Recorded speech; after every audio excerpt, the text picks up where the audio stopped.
দেখুন, নির্বাচনের সময় কিছু অফিসার চেঞ্জ হয়, সেটা নিশ্চয়ই ইলেকশন কমিশন করতে পারে, তারও একটা সীমাবদ্ধতা আছে। তার বিরুদ্ধে অ্যালিগেশনটা কি? দুই হচ্ছে, যারা ইলেকশন রিলেটেড কাজের সাথে যুক্ত আছে তাদের কিছু কিছু ট্রান্সফার করা হয়। কিন্তু এবারে দেখছি মানুষ খাদ্য পাবে কোথার থেকে? রেশন বন্ধ হয়ে গেলে মানুষ যেন আমাকে দোষ না দেয়, কারণ আমি তো রেশনটা দিতে চাই। ফুড ডিপার্টমেন্টের প্রিন্সিপাল সেক্রেটারিকে নিয়ে গেছে অবজারভার করে। কখনো দেখেছেন? ডেভেলপমেন্ট ওয়ার্ক চালায় এরা, কিন্তু ইলেকশন করে না। এরা গভর্নমেন্টের এক একটা কি অফিসার। পঞ্চায়েত ডিপার্টমেন্টের অফিসারকে বলছে অবজারভার হয়ে যেতে।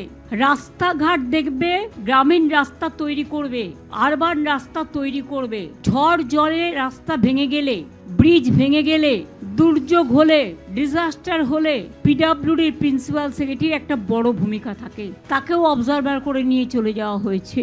এবং আমি শুনেছি আরো কয়েকটা ডিপার্টমেন্ট যারা সেক্রেটারি, স্পেশাল সেক্রেটারি। দেখুন, প্রতিবার যখন ইলেকশন হয় আমাদের রাজ্য থেকে অনেক অবজারভার চায়, আমরা দিই যতটা পারি। কিন্তু যখন এই রাজ্যেই ইলেকশন, তখন এই রাজ্যের যদি সবাইকে নিয়ে চলে যাওয়া হয়, তাহলে ভিন রাজ্যের লোক কি বাংলাকে চেনে? তারা এখানকার কালচারটাই জানে না। তাহলে কে দেখবে এসব? এরপরে যদি কোনো ঘটনা ঘটে, এর জন্য দায়ী থাকবে বিজেপি সরকার, কারণ নির্বাচন কমিশন বিজেপি সরকারের বাইরে নয়, তাদের তোতা পাখি। আমাদের বাংলার সব অফিসার যারা বেঙ্গল ক্যাডারের, আইপিএস হোক, আইএস হোক, মনে রাখবেন যখন তারা দায়িত্ব নেয় তখন তাদের দায়বদ্ধতা থাকে। তারা এক একটা রাজ্যের ক্যাডার হয়, তারা রাজ্যের কাজ করে। কিন্তু আজকে আপনারা বলুন তো, সব বাংলার অফিসারদের যদি তুলে নিয়ে যাওয়া হয়, বাংলার মানুষকে দেখবে কে? আমাদের তো যেহেতু ইলেকশন, এখানে তো অঘোষিত না, ঘোষিত প্রেসিডেন্ট রুল করে দিয়েছে। লজ্জা লজ্জা লজ্জা! প্রেসিডেন্ট রুল করে মোদিজিকে ইলেকশন করতে হচ্ছে।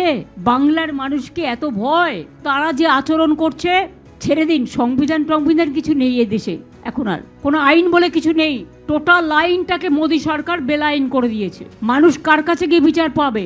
বিচারের সব জায়গাগুলোকেই তো কিনে নিয়েছে। বাংলা যদি বাঁচাতে হয়, বাংলাকে যদি রক্ষা করতে হয়, সব মানুষ যদি একসাথে থাকতে হয়, শান্তি, সম্প্রীতি, স্বস্তি, শক্তি, ভক্তি, সংকট থেকে মুক্তি যদি রক্ষা করতে হয়, বিজেপিকে এমন শিক্ষা দিন। যদি সেন্ট্রাল এজেন্সি ভয় দেখায়, শুনবেন না। টাকার প্রলোভনে কেউ পা দেবেন না। এই টাকাটা চুরি করা টাকা। তারা সব এখানকার লোক ক্যাডারদের চেঞ্জ করে দিয়েছে, এখানকার আইএস আইপিএসদের বা অন্যান্যদের। কেন জানেন? বাইরে থেকে টাকা ঢোকাবে বলে। বর্ডার থেকে টাকা ঢোকাচ্ছে, বন্দুক ঢোকাচ্ছে, ট্রাক ঢোকাচ্ছে, মাফিয়া ঢোকাচ্ছে, দাঙ্গা করার চক্রান্ত করছে। আর জোর করে, জোরপূর্বক রাষ্ট্রপতি শাসন জারি করেছে অলরেডি। মুখে বলছে না, কিন্তু অ্যাক্টিভিটি প্রমাণ করছে। Action is the reaction and action is the reality. জনগণ কিন্তু ওদের বিরুদ্ধে। বাংলার মানুষকে আঘাত করলে বাংলার মানুষ প্রত্যাঘাত করতে জানে।